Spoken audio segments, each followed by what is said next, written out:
क्या आपको पता है फैक्ट्री में टाइल्स कैसे बनती है और कैसे टाइल्स पर डिजाइन बनाई जाती है? और क्या आप जानते हैं टाइल्स बनाने के लिए किस तरह की मिट्टी का इस्तेमाल किया जाता है? और क्या आपको पता है फैक्ट्री में टाइल्स को कैसे इतना चमकदार बनाया जाता है? टाइल्स बनाना एक काफी लंबा प्रोसेस है जिसकी शुरुआत होती है इसके रॉ मटेरियल से। रॉ मटेरियल में इस्तेमाल होता है क्ले, जो एक हाई प्लास्टिसिटी मटेरियल है।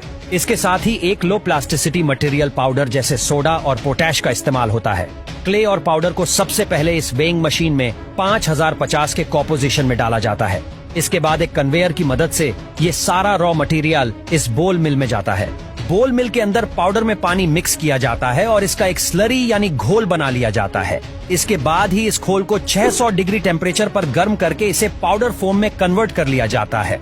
अभी इस पाउडर में कुछ बड़े कण भी हो सकते हैं जिसके लिए इसे वाइब्रेटर से गुजारा जाता है, जहां इसमें मौजूद अनवांटेड पार्टिकल्स छानकर निकाल लिए जाते हैं और हमें मिलता है ये सुपर फाइन स्मूथ पाउडर। यही पाउडर आगे जाकर इन टाइल्स का शेप लेने वाले हैं। इस पाउडर को टाइल्स का शेप देने के लिए इसे मैन्युफैक्चरिंग लाइन की अगली मशीन में डाला जाता है, जो है ये प्रेस मशीन। इस हाइड्रोलिक प्रेस मशीन से पर मिनट 14 से 16 टाइल्स बनकर बाहर निकलते हैं। प्रेस से निकलने वाली इन टाइल्स में अभी भी नमी होती है, इसलिए इन टाइल्स में से बची कूची नमी को निकालने के लिए इसे ड्रायर से गुजारा जाता है। ड्रायर का टेम्परेचर 250 डिग्री के आसपास मेंटेन किया जाता है और टाइल्स यहाँ से गुजरने के बाद और ज्यादा सख्त हो जाती है। यहाँ तक टाइल्स अपनी शेप में पूरी तरह आ चुकी है, लेकिन हमें तो अलग अलग डिजाइन और शाइन वाली टाइल्स चाहिए, इसलिए अब इन टाइल्स को दिया जाएगा। इसका शाइन और डिजाइन इस डेकोरेटिव लाइन पर यहाँ सबसे पहले टाइल्स को इस ग्लेजिंग मशीन के नीचे से गुजारा जाता है, जहाँ इस पर एक स्मूथ और शाइनी कोटिंग छड़ जाती है।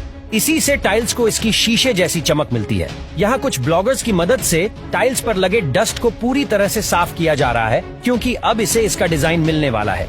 इसके लिए ये टाइल्स इस डिजिटल प्रिंटिंग मशीन में जाती है। यहाँ टाइल्स पर जैसा भी डिजाइन प्रिंट करना है वो इस कंप्यूटर में फिट कर दिया जाता है और वही डिजाइन हूबहू उस टाइल्स पर प्रिंट हो जाता है। डिजाइन प्रिंट हो जाने के बाद टाइल्स को एक आखिरी बार क्लाइंट मशीन से गुजारा जाता है, जहाँ 1200 डिग्री टेम्परेचर पर इन टाइल्स पर फायरिंग की जाती है, जिससे ये टाइल्स और श्रिंक और ठोस हो जाते हैं।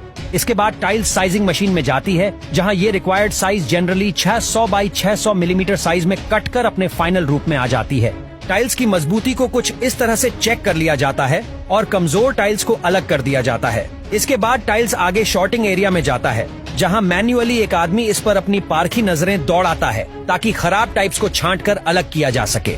इंस्पेक्शन से गुजरने के बाद यह टाइल्स पैकिंग एरिया में जाती है, जहां इसे इसके बॉक्स में डालकर बाइंडिंग मशीन से इसे पैक कर दिया जाता है, ठीक वैसे ही जैसे ये अब आपको मार्केट में मिलेंगी। कई बड़ी मैन्युफैक्चरिंग कंपनीज में टाइल्स पैकिंग का ये काम भी ऑटोमेटेड होता है, जहां कुछ इस तरह से ऑटोमेटिक मशीन टाइल्स को पैक